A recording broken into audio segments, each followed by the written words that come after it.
মক্তবের ছাত্রছাত্রীরা তোমরা মক্তবে চলে এসো। السلام عليكم ورحمة الله وبركاته. الحمد لله الحمد لله الذي خلق وكرم وعلمه من البيان ما لم يعلم فسبحان الذي لا يحصى امتنانه باللسان ولا بالقلم ونشهد أن لا إله إلا الله وحده لا شريك له ونشهد أن سيدنا ومولانا محمد صلى الله تعالى عليه وعلى آله وأصحابه وبارك وسلم تسليما كثيرا. أما بعد فقد قال الله تعالى في كلامه المجيد وفي فرقانه الحميد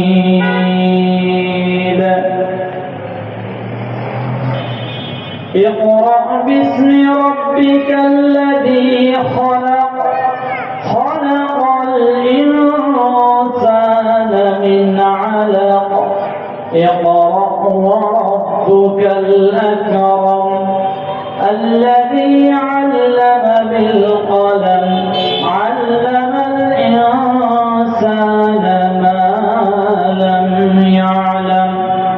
صدق الله مولانا العظيم وصدق رسوله النبي الكريم ونحن على ذلك من الشاهدين والشاكرين والحمد لله رب العالمين. شكر زبان قولي درود إبراهيم قولي اللهم صل على محمد وعلى آل محمد كما صليت على إبراهيم وعلى آل إبراهيم إنك حميد مجيد.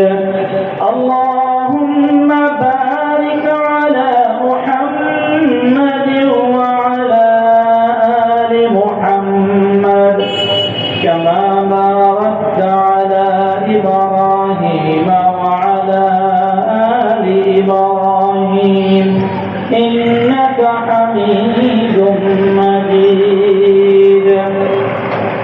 محمد يا كفركم دايا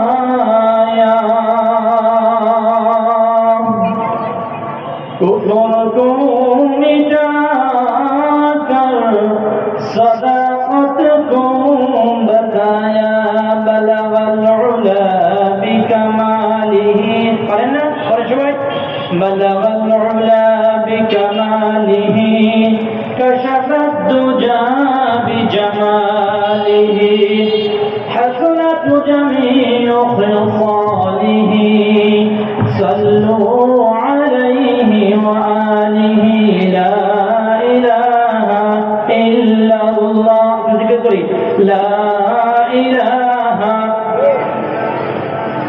لا إله إلا الله لا إله إلا الله لا إله إلا الله لا إله إلا الله لا إله إلا الله لا إله إلا الله محمد رسول الله.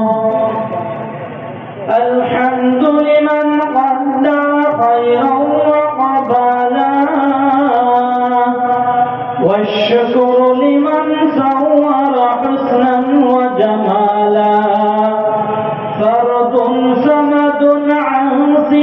الخلق بريئون رب أزلي خلق الخلق كمالا لا شبه ولا مثل ولا كفو لمولى لا ولد ولا والد لا ولا عم وخالا لا ضد ولا ند ولا حد لمولى الآن كما كان ولم يلق زوالا الآن كما كان ولم يلق زوالا সকলে আমিন। সম্মানিত মুসলিয়ান کرام, খুব অল্প সময়ে গুরুত্বপূর্ণ একটি কথা বলবো, বোঝার মতো কথা বলবো, সুর জীবনানন্দ বোঝাবো। আল্লাহ রাব্বুল আলামিন এই দুনিয়ায় মানুষ পাঠানোর পর প্রত্যেকটা যুগে যুগে আল্লাহ রাব্বুল আলামিন নবী পাঠিয়েছেন, আর প্রত্যেকটা নবী যারা অনুসারী ছিল তারা হলো ওই নবীর উম্মত। ঠিক তদ্রুপ আদম আলাইহিস সালামের উম্মত ছিল, হযরত ইব্রাহিম আলাইহিস সালামের উম্মত ছিল, ইসমাঈল আলাইহিস সালামের উম্মত ছিল। আল্লাহ রাব্বুল আলামিন একের পর এক নবী পাঠিয়েছেন। নবী কেমন পাঠিয়েছেন? ধারাবাহিকভাবে পাঠিয়েছেন, মাঝখানে কোনো গ্যাপ দেন নাই। এমন একটা সময় বাকি ছিল না ওয়াইন মিন উম্মাতিন ইল্লা খালা ফিহা নাযীর, যেই যুগে কোন নবী ছিল না। ধারাবাহিকভাবে আসতে আসতে হযরত ঈসা আলাইহিস সালাম পর্যন্ত আসলেন। ঈসা আলাইহিস সালামের পরে হযরত মুহাম্মদুর রাসূলুল্লাহ সাল্লাল্লাহু আলাইহি সাল্লাম পর্যন্ত 500 বছর ব্যবধান। কত বছর? 500 বছর ব্যবধান। এই 500 বছর কোন নবী ছিল না। কি বলছি? এই 500 বছর কোন নবী ছিল না। ছিল আমাদের নবী মুহাম্মদুর রাসূলুল্লাহ সাল্লাল্লাহু আলাইহি ওয়াসাল্লামের জন্ম 570 খ্রিস্টাব্দে। কত খ্রিস্টাব্দে? 570 খ্রিস্টাব্দ। খ্রিস্টাব্দ শুরু হয়েছে যেই দিন ঈসা আলাইহিস সালাম দুনিয়ার মধ্যে আগমন করেছে, ওই দিন থেকে শুরু করে। তবে দেখা যায় 570 বছর পরে মুহাম্মদুর রাসূলুল্লাহ সাল্লাল্লাহু আলাইহি ওয়াসাল্লাম আগমন করেছেন। এই মাঝখানে যে সময়টা, এই সময় কোন নবী রাসূল আল্লাহ তাআলা পাঠান নাই। নবীজি সাল্লাল্লাহু আলাইহি ওয়াসাল্লাম হাদিসের মধ্যে বলেন, ইন্না আওলান নাস বিঈসা ইবনে মারইয়াম লাইসা বাইনি ওয়া বাইনাহু নাবিয়্যুন। মানুষের মধ্যে, নবীজির মধ্যে আমি ঈসা আলাইহিস সালামের খুব নিকটবর্তী।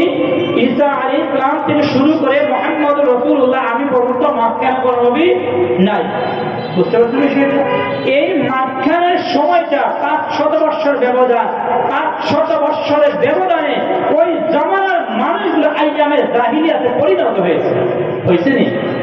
এখন বলতে হবে আপনাদের কাছে প্রশ্ন, এই 500 বছর ব্যবধানে তার আইয়ামে জাহিলিয়াত কেন হলো? কেউ বলতে পারবেন? একজন হাত তুলে বলেন কেন? অর্থ শুনেনি, বলেন। প্রশ্ন রাখলাম, 500 বছর ব্যবধানে আইয়ামে জাহিলিয়াত হয়ে গেল, আর আমরা আলহামদুলিল্লাহ 1400 বছর পার হয়ে গেছে, এখনো পর্যন্ত আলহামদুলিল্লাহ আমরা আইয়ামে জাহিলিয়াত হই নাই। এইটাও কেন? বলেন। আইয়ামে জাহিলি যুগে তারা আল্লাহকে চিনত না, এটা বলবেন না? এটা না, আল্লাহ চিনত। ولئن سألتهم من خلق السماوات والأرض ليقولن الله, তাদেরকে যদি বলা হতো আসমান আর জমিন কে সৃষ্টি করেছে, তারা বলতো আল্লাহ সৃষ্টি করেছেন। কুল লিমান মা ফিস সামাওয়াতি ওয়াল আরদ, এই আসমান আর জমিনের মধ্যে যা কিছু আছে সব কিছু কে সৃষ্টি করেছে? সবাই বলতো আল্লাহ। সূরা ওয়াকিয়ার মধ্যে আল্লাহ তাআলা বলেন, আনতুম তাযরুনাহু আম নাহনুজ যারিউন, তোমরা ফসলের মধ্যে যে বীজ বপন করো, উন্নত বীজ দিতে পারো, উন্নত সার দিতে পারো, উন্নত ভাবে চাষাবাদ করতে পারো, যদি আমি আল্লাহ বীজটাকে অঙ্কুরিত না করি, দুনিয়ার কেউ আছো যে বীজটাকে অঙ্কুরিত করতে পারবে? তারা সবাই বলছে এটা একমাত্র আল্লাহই পারে। আর তারা আল্লাহকে মানতো, তার আলাইহিসসালামের বাবার নাম কি? আব্দুল্লাহ। বাবার নাম কি? অর্থ কি? আল্লাহর বান্দা। কার বান্দা? এটা তো জানেন। তো সেও তো আব্দুল্লাহ ও তো আল্লাহকে মানত। আরেকটা কথা বলি, সূক্ষ্ম কথা। জাহিলি যুগে নবী মুহাম্মদ রাসূলুল্লাহ সাল্লাল্লাহু আলাইহি ওয়াসাল্লাম যখন নবীও হন নাই, কাবা ঘর নির্মাণের প্রয়োজন দেখা দিল। কি ঘর? কাবা ঘর।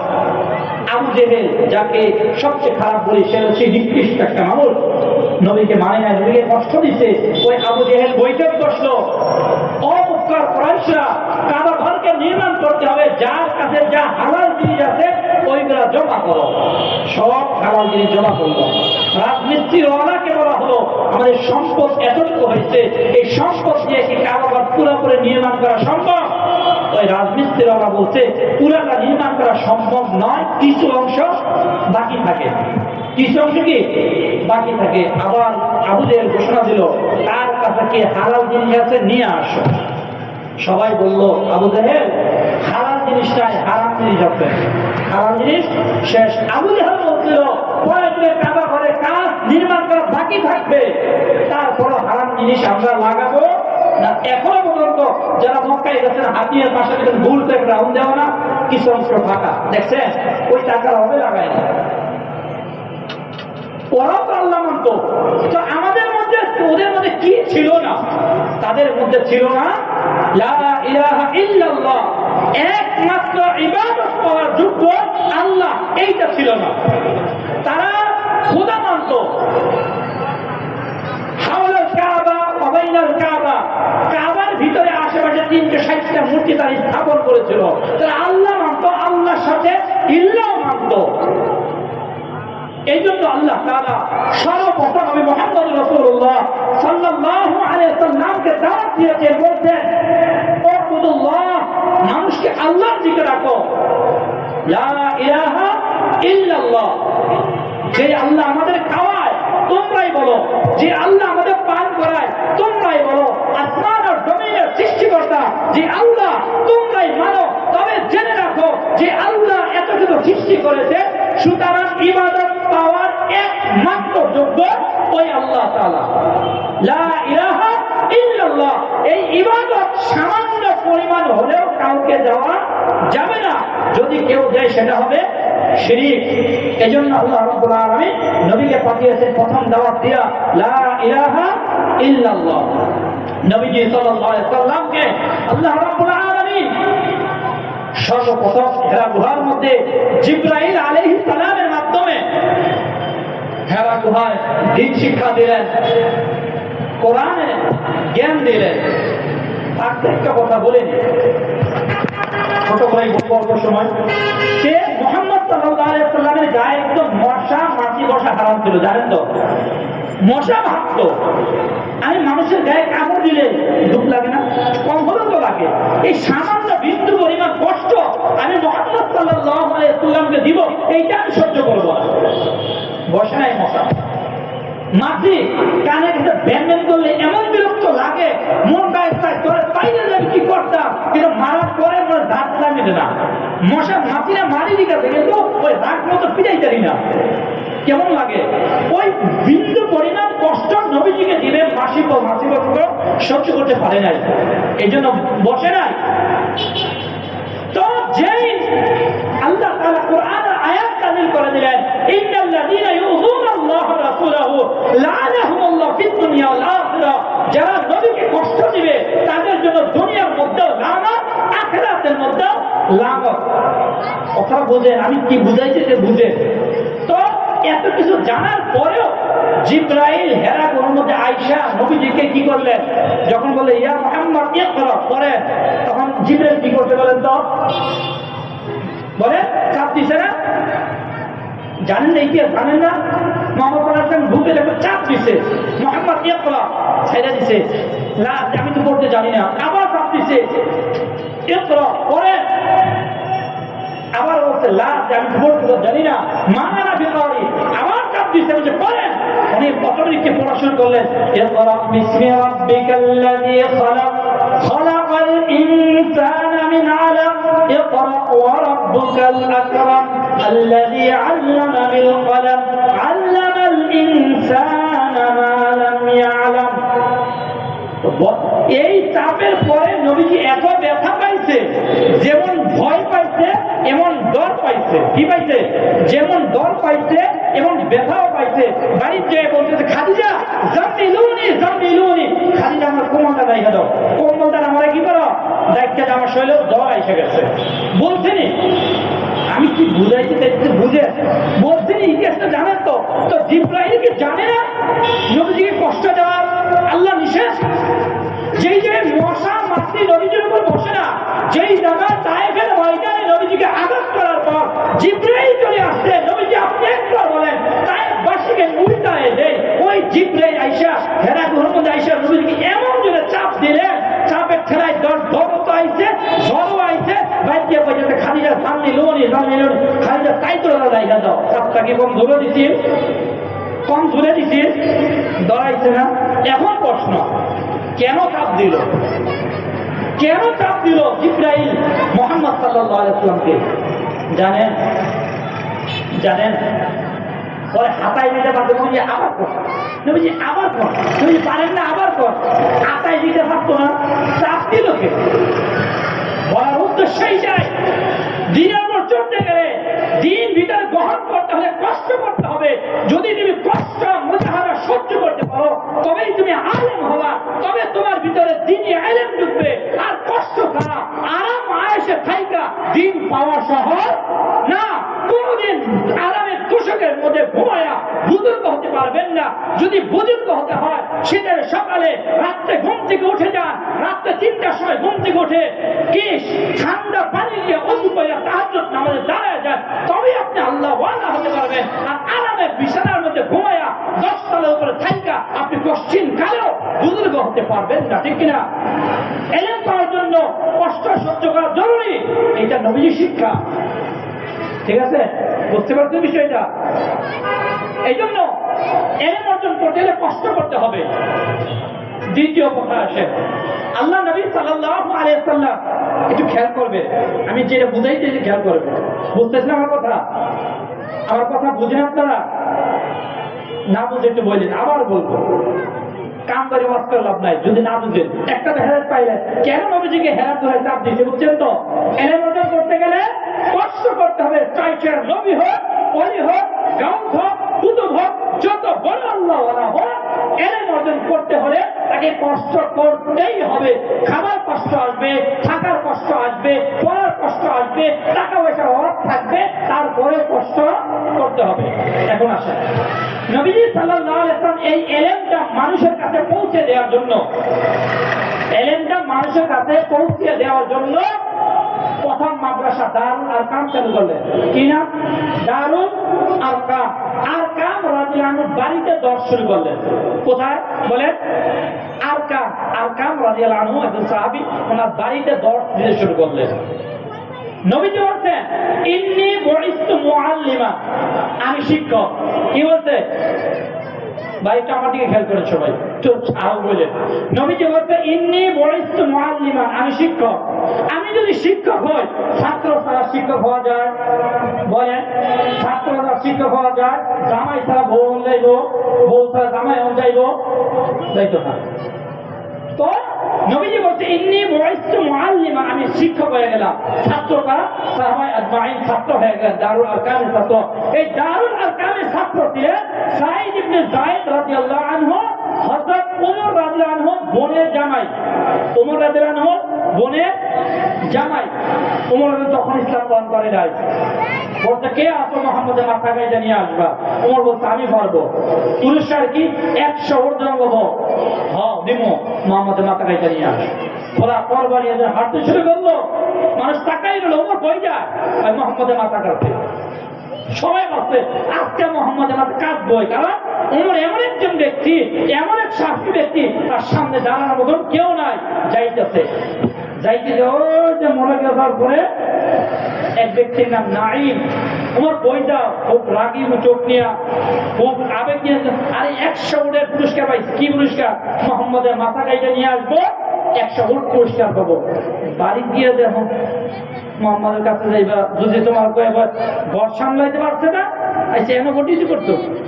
যদি কয়লা বাড়ির যাও তো কি হয়েছে, গিয়া দেখা তোমার বোন ফাতেমা আর তোমার বোনের জামাই তারাই তো মুসলমান হয়ে গেছে, তোমার ঘরেই ইসলাম ঢুকে গেছে, তুমি কার মাথা কাটে যাও? সুবহানাল্লাহ। মোর কিন্তু ঘুরছে, খেয়াল করেন কথাগুলা, মোর ঘুরছে। যাওয়ার পর কি করলো, তার বোনরে মারলো, পিটাইলো, কোরআন শুনলো, মনটা গইলা গেল। নবীজির কাছে বলছে যে আমার নবীজির কাছে নিয়ে চলো। নবীজি সাল্লাল্লাহু আলাইহি ওয়াসাল্লাম কাছে নিয়ে গেলে নবীজি হাতে পায়ে গায়া করবে রাইখা বলছে, ইয়া মুহাম্মদ, আসছিলাম ভক্ষক হইয়া, আজকে আমি আপনার জন্য রক্ষক হয়ে গেলাম। আমি আসছিলাম আপনার মাথা কাটার জন্য। ইয়া রাসূলুল্লাহ, আমি আমার নিজের মাথা আপনার পায়ের নিচে দিয়া দিলাম। আপনি যদি ইচ্ছা করে আমার মাথা খতম করতে পারেন, আমার মাথা দেহ থেকে বিচ্ছিন্ন করতে পারেন, আমার মাথা আপনার জন্য উৎসর্গ করে দিলাম। বড় উদ্দেশ্য হলো ওই ফাতিমা, ওই যায়েদ, ওনারা ছিলেন দারুল আরকামের ছাত্র।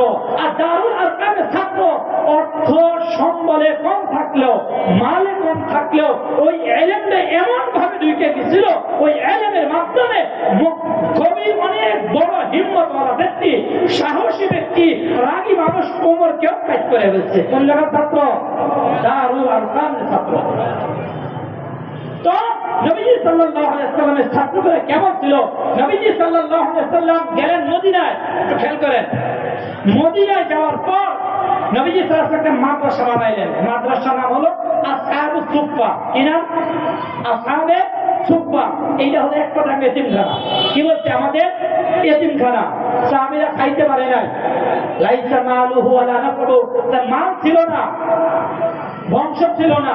মদিনার মধ্যে পড়ছে তো পড়তোই, রাইতে দিয়ে সব কিছু শিখবো। শুধু সকালবেলা পড়ে গেলাম না, খালি কিতাব পড়লাম, কিন্তু উস্তাদ কিভাবে হাগে, সহজ কথা বলি, কিভাবে হাগে, কিভাবে টয়লেট যায়, কিভাবে ঘুমায়, কিভাবে কি করে ঘরে কাজকর্ম করে, কিভাবে ঘরে প্রবেশ করে, কিভাবে ওযু করে, কিভাবে মেসওয়াক করে, কিভাবে রাত্রে ঘুম থেকে ওঠে, কিভাবে ঘুমায়, এইটা দেখার দরকার আসেনি? সাহাবায়ে আজমাইন যে আমাদের এতটুকু শিখে কিসের মাধ্যমে? সকালে আসছে, ক্লাসে পড়া করছে, গেছে গা, এতটুকু না। তারা ওয়ান টাইম থাইকা দেখছে নবীজি কিভাবে মাথা আশ্রয়, কিভাবে লোক কাটে, কিভাবে ইস্তিনজায় প্রবেশ করে, কিভাবে পানি ব্যবহার করে, কিভাবে ঘুমায়, কিভাবে ঘুম থেকে ওঠায়, সবগুলো শিক্ষা আমাদের জন্য দিয়ে গেছে। আর ওইটা বাস্তবায়ন হয়েছে আসহাবে সুফফার মাধ্যমে। কিসের মাধ্যমে ভাই?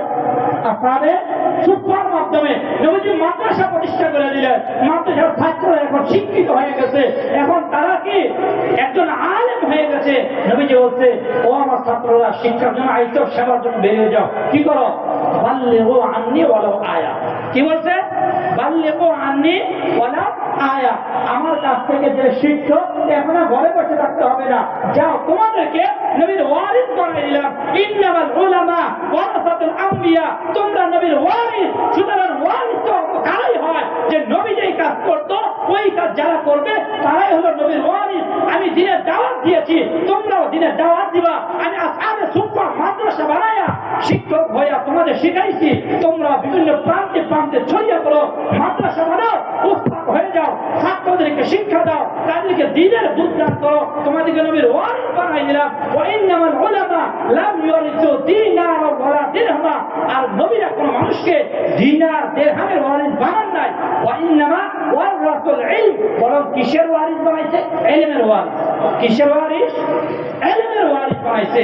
তারপর ওই ছাত্ররা ওই বিদায় হজ্জের মধ্যে নবী যখন বলছেন, বাল্লিগু আন্নি ওয়ালাউ আয়া, যা শিক্ষা দিলাম পৌঁছায় দাও। সাহাবায়ে আজমাইন যে যেদিক পারছে ওদিকে ছুঁয়ে গেছে। আজকে জান্নাতুল বাকির মধ্যে কতটি সাহাবীর খবর পাবেন? সাহাবী কতজন?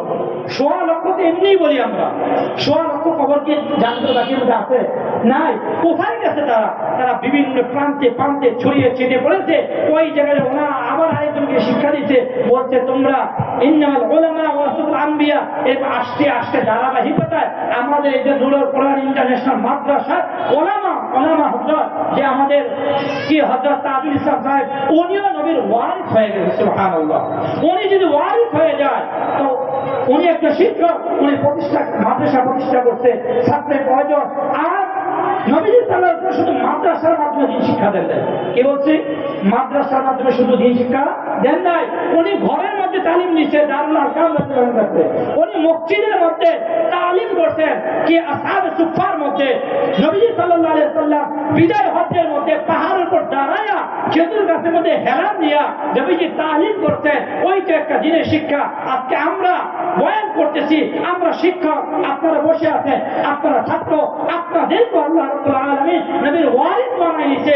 নবীজি সাল্লাল্লাহু আলাইহি ওয়াসাল্লাম বলেন, কোন নবী সাল্লাল্লাহু আলাইহি ওয়াসাল্লাম বলেন, আফদালুল ইলমি ফাদলুল আলিমি আলাল আবিদি কাফদলি আলা আদনাকুম।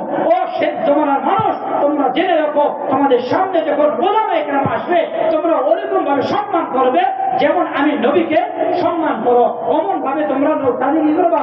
সম্মান করবা। আর সাহাবায়ে আজমাইনকে বলছে, তোমরা শিক্ষক হইরা প্রত্যেকটা ছাত্র যেন এক একজন শিক্ষক হয়ে যায়। নবী বলছে, কোন আলিমান, সবাই ছাত্র হয়ে যাও। কি বলছে? সবাই আলেম হয়ে যাও। কোন আলিমান, সবাই আলেম হয়ে যাও। আল্লাহ তাআলা চায়, নবীজি চায় প্রত্যেকটা মানুষ আলেম হয়ে যাক, প্রত্যেকটা মানুষ নবীর ওয়ারিস হয়ে যাক। আর নবীর ওয়ারিস হওয়ার জন্য আলেম হওয়া শর্ত। আর আলেম হলে সে একজন নবীর ওয়ারিস, নবীর রেখে যাওয়া আদর্শ বাস্তবায়ন করতে হবে। তারপরে আমরা অনেকের বয়স হয়ে গেছে, এখন আলেম হওয়া সম্ভব না। নবীজি বলছে, মুতাআল্লিমা, আলেমের ছাত্র হয়ে যাও। শিক্ষার কোনো বয়স নেই। আছে একটা কথা, ছাত্র হয়ে যান, মাদ্রাসার ছাত্র না হন, বয়ানের ছাত্র হয়ে যান, বয়ানের ছাত্র না হন, দর্শের ছাত্র হয়ে যান, দর্শের ছাত্র না হন, কোন বুজুর্গের মাথা হাতে চলতে থাকে, ওনাকে উস্তাদ মাইনা, নিজেকে ছাত্র মাইনা চলতে থাকে।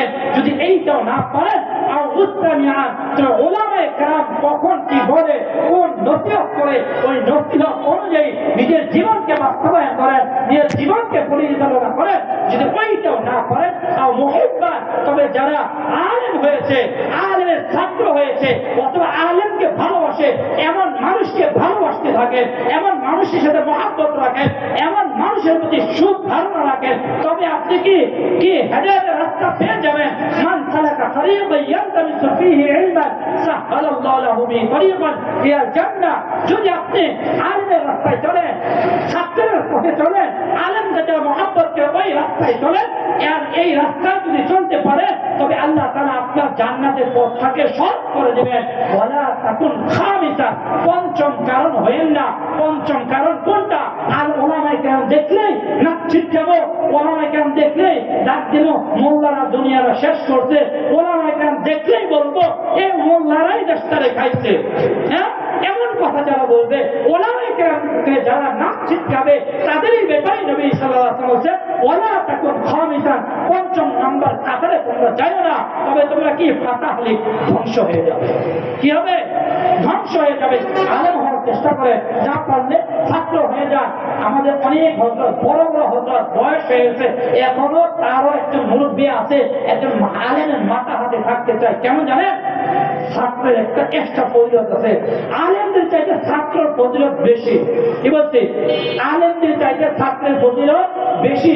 এই জন্য অনেক মুরব্বী আলেমরাও কোন না কোনো মুরব্বী মাথা হাতে, কে হাত, ওনার বাটা হাতে চলতেছে, ওনার পরামর্শ চলতেছে, ওনাকে উস্তাদ মাইনা, পীর মাইনা চলতেছে, যেন কি আমি ছাত্র হিসেবে চলতে পারি, ছাত্র হিসেবে থাকতে পারি। উস্তাদ ভুল করলে খেসারত বেশি, ছাত্র ভুল করলে মারা, ছাত্র ভুল করবো বিদায়ী তো আমি ছাত্র। কি বলেন? ছাত্র ভুল করবে বিদায়ী তো সে ছাত্র, আর উস্তাদ ভুল করলে খেসারত কিন্তু বেশি। এই জন্য নবীজি সাল্লাল্লাহু আলাইহি ওয়াসাল্লাম বলছে, ওলামায়ে কেরামের সাথে মহব্বত রাখে, ওলামায়ে কেরামের সাথে ভালোবাসে, ওলামায়ে কেরাম যেই পথে পরিচালনা করে ওই পথে চলে। যদি এটা করতে পারে, তবে আপনি নবীর ওয়ারিস। নবীর কি ওয়ারিস? আল্লাহ নবী সাল্লাল্লাহু আলাইহি ওয়াসাল্লামকে আল্লাহ তাআলা বলল, ইয়া আইয়ুহার রাসূল বাল্লিগ মা উনজিলা ইলাইক।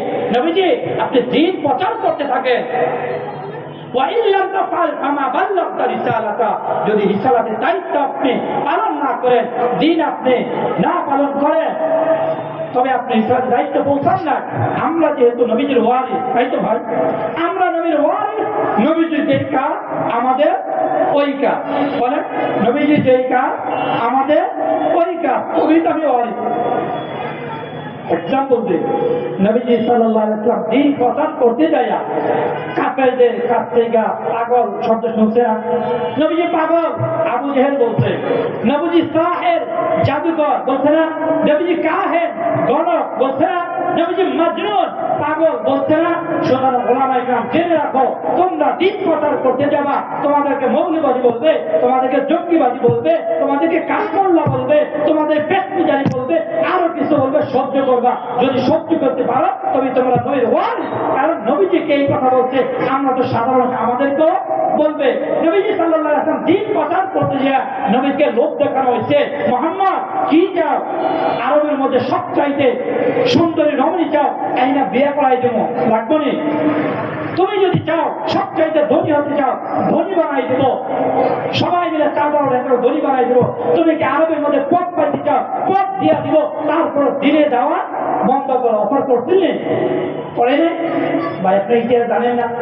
করে নাই, করছে। সুতরাং বর্তমানে একটা নিয়ে সরকারি আলেম আছে, তাদেরকে কিছু টাকা দিলে তারা ওলামায়ে কেরাম রাস্তা ছেড়ে যায়, হককে ভুলে যায়। তাদের থেকে গাড়ি দিলে সে হকের পথ থেকে সরে যায়। এই জন্য নবীজি সাল্লাল্লাহু আলাইহি ওয়াসাল্লাম বলেন, লা তাযালু তাইফাতুম মিন উম্মতি, আমার শেষ সময় একজন ওলামায়ে কেরাম থাকবে, সব সময় হকের পথ থেকে অটল থাকবে। কোনো কথা, কোনো তিরস্কার, কোনো গালিগালাজ, কোনো লোভ লালসা, মৃত্যুর ভয়, জেলের ভয়, হুমকি ধামকি কিচ্ছু করবে না, বরং তারা সব সময় হকের উপর অটল থাকবে। কবি বলেন, সারে দুনিয়া হো মুখালিফ ফির নেহি নুকসান হে, ডর নেহি है गम नहीं है जब रहमते रहमान है। আমি দিনের পথে চলতে যাইয়া লোভ দেওয়া হবে, লোভের পরোয়া করবো না। জেলের ভয় দেখানো হবে, পরোয়া করবো না। চাকরির ভয় দেখাবে, পরোয়া করবো না। সব কিছু সহ্য করবো যদি আমার আল্লাহ আমার সাথে থাকে। যদি আমি থাকতে পারি তবেই আমি প্রকৃত ইমানদার, তবেই আমি প্রকৃত মুসলমান, তবেই আমি ওয়ারাসাতুল উলামা ওয়ারাসাতুল আমবিয়া। আল্লামা কুতুব শহীদ রাহমাতুল্লাহ আলাইহি একটা ঘটনা সবাই জানে। আল্লামা কুতুব শহীদ রাহমাতুল্লাহ আলাইহিকে জেলখানায় নেওয়া হয়েছিল অনেক অত্যাচারের পরে। সর্বশেষ যখন জেলখানার ফাঁসির কাছে ঝুলানো হবে, ঠিক এক মুহূর্তে এক মৌলবী, কি মৌলবী আসছে।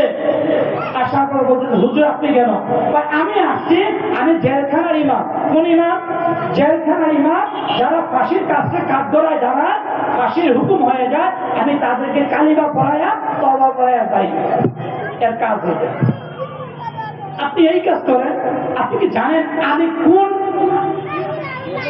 কাজে আমি আসামি, কোন অপরাধে আমি আসামি হলেও জানেন?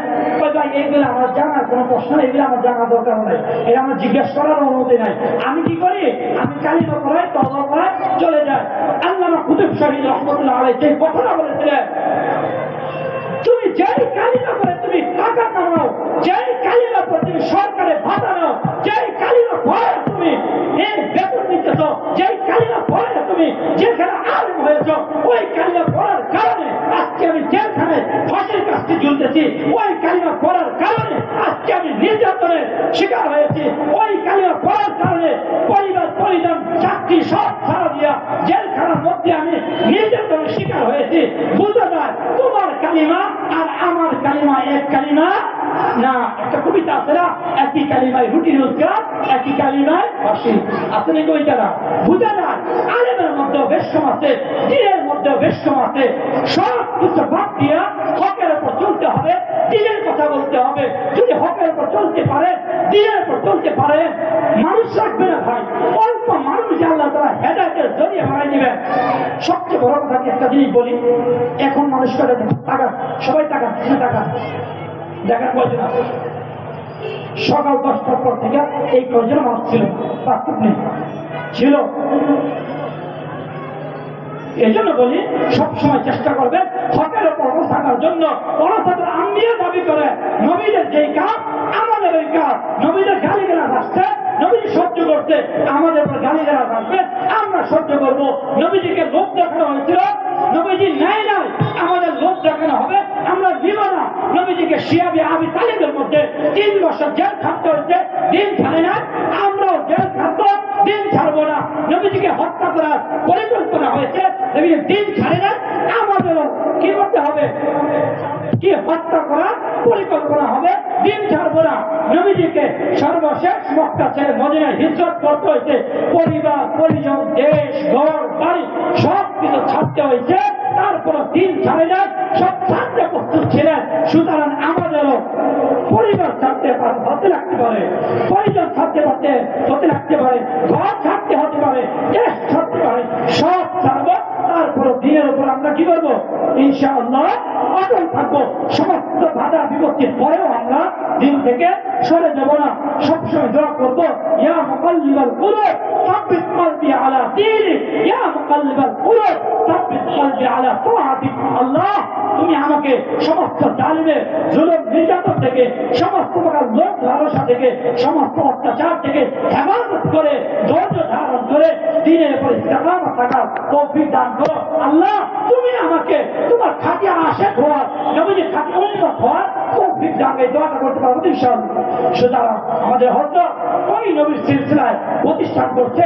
নবীজি ওলামায়ে কেরামকে যেহেতু ওয়ারিস বানায় গেছে, নবীজির যে কাজ ওলামায়ে কেরাম ওই কাজ, নবীজিকে সাহাবায়ে আজমান যেমন ভাবে ভালোবাসতেন, আমরা ওলামায়ে কেরামকে এমন ভাবে ভালোবাসবো। আল্লাহ তাআলা কোরআনে বলেন, ইয়া আইয়ুহান নাস লা তারফাউ আসওয়াতাকুম ফাওকা সাওতিন নবী।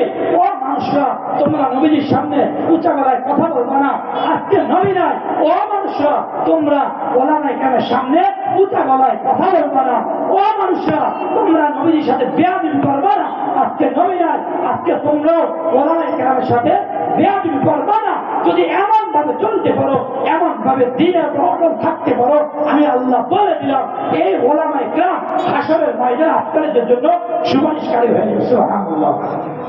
হাশরের ময়দানে তিন শ্রেণীর মানুষ সুপারিশকারী হবে। কয় শ্রেণী? তিন শ্রেণী। এক নম্বর আল আম্বিয়া, সমস্ত নবী, সমস্ত নবীরা তার উম্মতের জন্য সুপারিশকারী হবে।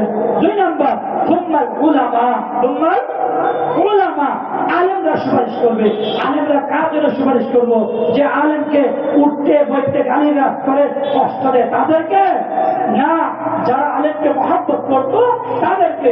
নবীজি বলতে আল মারউ মা মান আহাব্বা, অর্থ হলো যার সাথে যার মহব্বত তার সাথে তার কিয়ামত।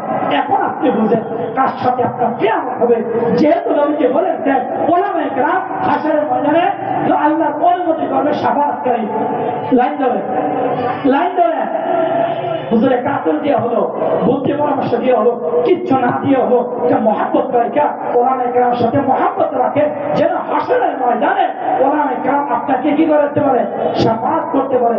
হাদিসের মধ্যে আসছে আল্লাহ তাআলা ওলামায়ে কেরামকে যখন জান্নাত দিয়ে হাশরের ময়দানে, আরেকটা এক কথা শুনুন আমরা। অনেক মানুষ বলে হুজুর আগে জাহান্নামে যাইব, কয়নি বলে না? হুজুর আগে জাহান্নামে যাইব। আরে আমি কই কারা হিসাব শুরু করবো আলেম নদী কেন দিয়া? আলেম নদিয়া হিসাব শুরু করবো। আলেম যদি জান্নাতে হয় জান্নাতে দিয়া দেবে, যদি জাহান্নামে হয় দিয়া দিব না। তোর কথা দিতা তোর হিসাব হয়ে গেছে। কে আগে জান্নাতে গেল, কে পরে জান্নাতে গেল, এটা দেখার বিষয় না।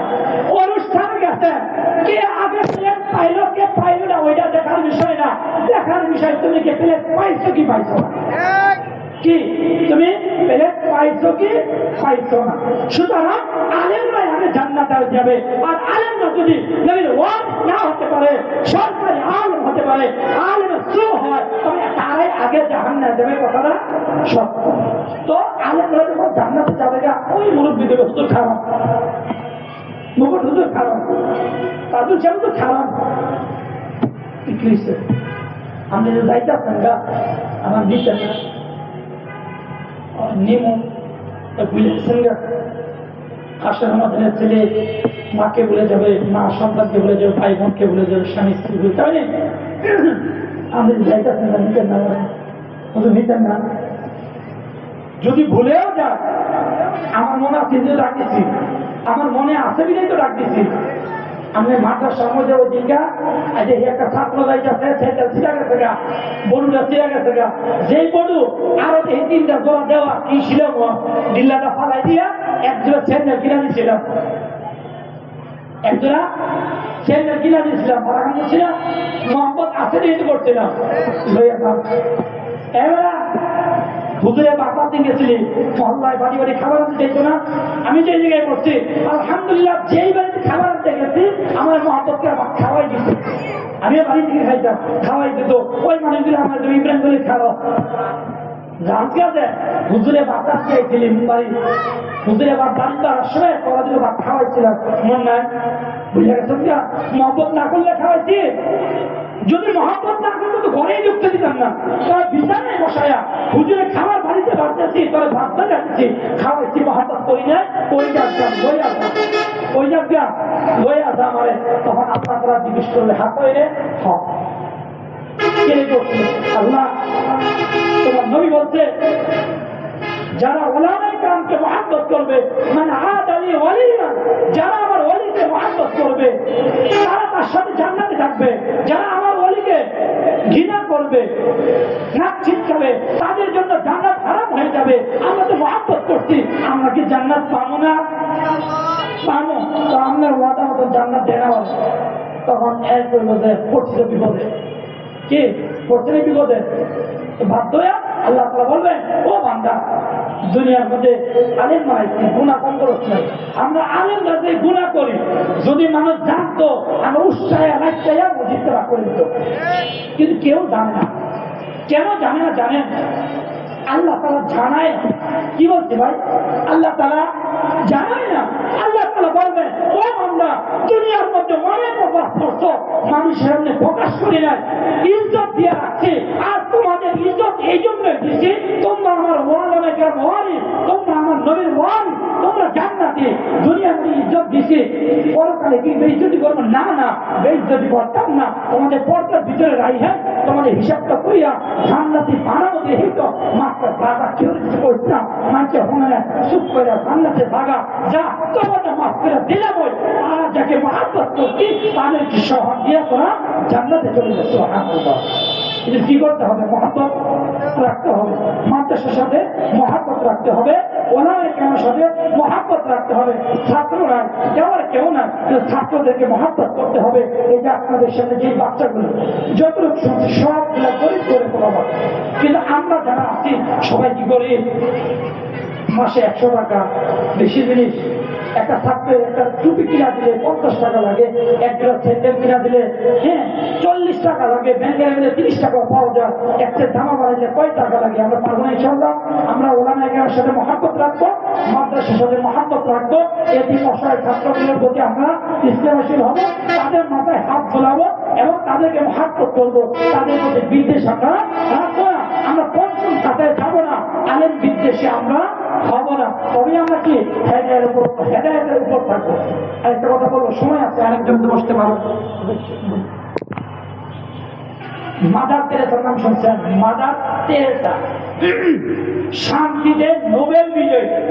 কি শান্তিতে নোবেল বিজয়ী, নোবেল পুরস্কার প্রাপ্ত ব্যক্তি হলো মাদার তেরেসা। এই মাদার তেরেসা কোন ধর্মের ছিল জানেন? খ্রিস্ট ধর্মের ছিল। কোন ধর্মের? এই মাদার তেরেসা মৃত্যুর আগে সর্বশেষ জেনারেল বলছিল, আমাকে ভারত, বাংলাদেশ, পাকিস্তান এই 3 রাষ্ট্রের মানুষগুলাকে, মুসলমান বাচ্চাগুলাকে, ধর্মপ্রাণ যুবক ভাইগুলাকে, বিধব বাবাদেরকে দিন থেকে বিমুখ কইরা খ্রিস্টান বানানোর জন্য, ইহুদি বানানোর জন্য, বিধর্মী বানানোর জন্য চীন, রাশিয়া, জাপান লক্ষ লক্ষ কোটি কোটি টাকা আমার পিছনে ব্যয় করতে। আর আমি এই টাকাগুলা কাউকে টয়লেট দিয়া, কাউকে টিন দিয়া, কাউকে ঘর দিয়া, কাউকে বই দিয়া, কাউকে ফ্রি চিকিৎসা দিয়া, কাউকে সেলাই মেশিন দিয়া, সব কিছু দিয়া তাদেরকে প্রলোভন দেখায়া আমার দিকে আনছি। কিন্তু আমি জরিপ পাইয়া দেখলাম মুসলমানের তুলনায় হিন্দু, খ্রিস্টান, বৌদ্ধ বেশি হওয়ার কথা, কিন্তু বেশি তো হয় না। দিন যাইতেছে মুসলমানের সংখ্যা বাড়তেছে, দিন যাইতেছে মুসলমানের সংখ্যা বাড়তেছে। কারণ কি? আমি কারণ বুঝতে পাইলাম। একটাই কারণ, মুসলমানের বাচ্চারা কোরআন পড়ে, কোরআন বক্তব্যে যায়, কোরআন পড়ে।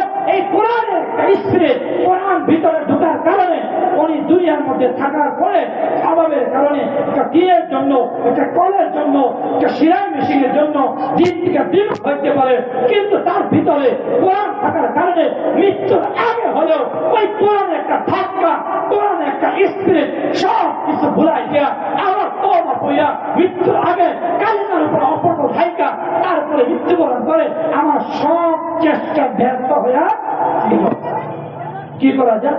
কোরআন থেকে মুখ করা যায়। ওই যে হযরত একটা কথা বলতেছিল যে আমরা যখন দাওয়াতে মুরু, পোলাও, গরু আর কত কিছু খাওয়া, লোকে সালাদ খাওয়ায় না। এদিকে সালাদ তো শসা, গাজর যাইবে, ঢাকা শহরে কিন্তু একটা মাইকে একটা সুন্দর একটা সালাদ দেয়। সব খাওয়ার পরে বিকালবেলা যখন ঢেকুরটা দেয়, বলেন তো গরু গোস্তের ঢেকুর আসে না মুরগির গোস্তের ঢেকুর আসে না সালাদের ঢেকুর আসে? বলেন তো সালাদের ঢেকুর আসে। শুধু আমার কোরআন যদি ভিতরে থাকে, দুনিয়ায় অভাবে থাকার কারণে ইহুদি খ্রিস্টানদের দিকে যাইতে পারি, কিন্তু মৃত্যুর আগে কোরআনের ঢেকুর যখন আসবে সব কিছু ভুইরা আবার তওবা কইরা দিনের উপর আমরা চলে, তারপরে আমরা দুনিয়া থেকে বিদায় নিতে পারবো। এই জন্য মাদার তেরেসা বলতেছে যদি তাদেরকে বিজয়ী বানাইতে হয়, সকালবেলা তার বাচ্চারা কোরআন পড়ে, কোরআন পড়া বন্ধ করে দেবে। কি করা? কোরআন পড়া। যারা মাদ্রাসা তাদের হিসাব ভিন্ন, যারা আম ছাত্র আছে, আমরা যারা জেনারেলে পড়ছি, আমরা ছোটবেলা মক্তবে যাইতাম, 8টার সময় মক্তব পড়তাম, 2 ঘন্টা বাসায় খেলতাম, খাইতাম, পরে 10টার সময় ক্লাস শুরু হয়ে স্কুলে, তাই তো? মাদ্রাসাও ছিল, স্কুল ছিল।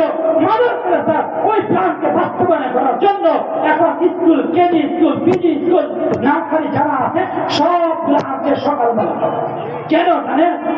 7টাতে স্কুল, ঘুম থেকে উঠা বাবা মা রেডি হইতে হইতে সময় চলে যায়, মক্তবে যাবে কোথায়? যার করে 90 সালের পর থেকে যখন মক্তব বন্ধ হয়ে গেল, তারপর থেকে দেশের মধ্যে নাস্তিক এমন ভাবে মাথা তারা দিয়ে উঠছে, এক কানায় 2 টানে হাজার হাজার নাস্তিক আজকে দেশটা ভরে গেছে।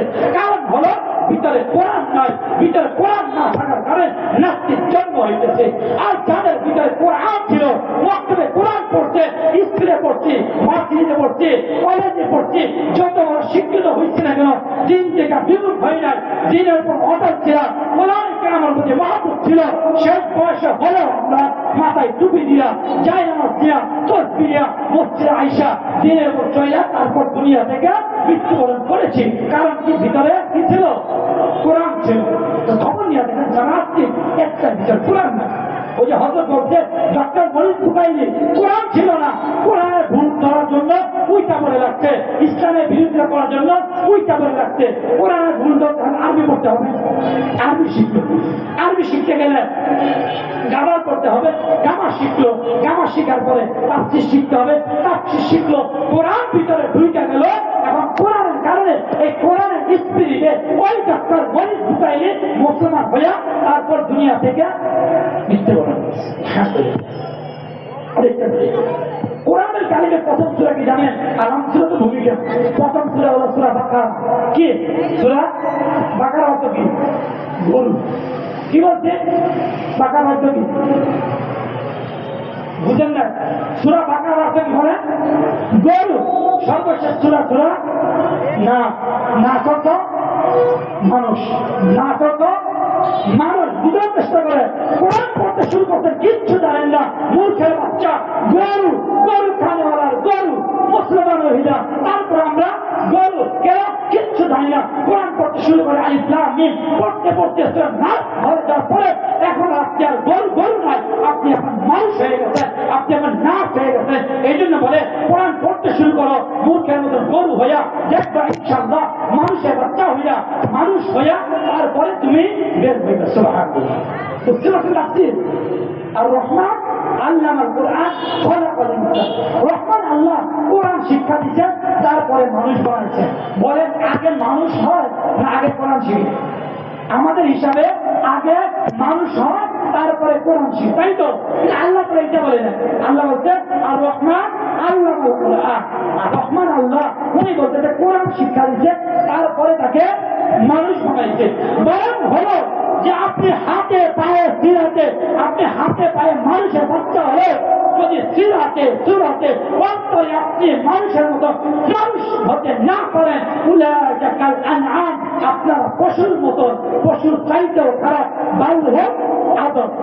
আর যদি আপনি সিরাতে সুরতে এলেমে হেলেমে আখলাকে কোরআনে ঢুকাইতে পারেন, আপনি সিরাতে যেমন মানুষ, সুরাতে এমন মানুষ, আপনি আমলে যেমন মানুষ, কাজে কর্মে এমন মানুষ। এই জন্য আল্লাহ রাব্বুল আলামিন বলে যে এই মানুষগুলোই হবে আমার কি জান্নাতি বান্দা, এই মানুষগুলোই হবে ওলামায়ে কেরাম, এই মানুষগুলোই হবে নবীর ওয়ারিস, এই মানুষগুলোই হবে নবীর সাথে জান্নাতি, এই মানুষগুলাই নবীর শাফাআত পেয়ে জান্নাতে যাবে, এই গুলাই ওলামায়ে কেরামের শাফাআত পেয়ে জান্নাতে যাবে। তো যাই হোক, সর্বশেষ কথা হলো ভাই, আমরা কোরআন শেখার চেষ্টা করবো। নিজেরা পারি না, ছেলে মেয়েকে দিব, ছেলে মেয়ে নাই নাতি নাতনিকে দিব, এইটাও নাই, এতিম ছাত্রদের দায়িত্ব নিব, এতিম ছাত্রদের মাথায় হাত বোলাবো, প্রয়োজন মিটাবো, প্রতিষ্ঠানে খেয়াল রাখবো। তারপর প্রতিষ্ঠানের বিরোধী হওয়া যাবে না, আলেম বিমুখ হওয়া যাবে না, আলেম বিদ্বেষী হওয়া যাবে না, মাদ্রাসার ছাত্র বিদ্বেষী হওয়া যাবে না। দেখবেন আল্লাহ রাব্বুল আলামিন মৃত্যুর আগে ঈমান নসিব কইরা তারপরে আমাদেরকে দুনিয়া নেবে। আর যদি আপনি আলেম বিদ্বেষী হন, মাদ্রাসা বিদ্বেষী হন, ছাত্র বিদ্বেষী হন, তালেবে ইলম বিদ্বেষী হন, আপনি মৃত্যুর সময় কালিমা নসিব হবে না, বেঈমান হইয়া তারপর আপনাকে দুনিয়া থেকে বিদায় নিতে হবে। যাক, আল্লাহ তাআলা আমাদের সবাইকে কোরআনের খাদেম হওয়ার তৌফিক দান করে। সবাই বলে আমিন। সব সময় কোরআনের প্রতি ভালো সুদৃষ্টি রাখা তৌফিক দান করে বলে আমিন।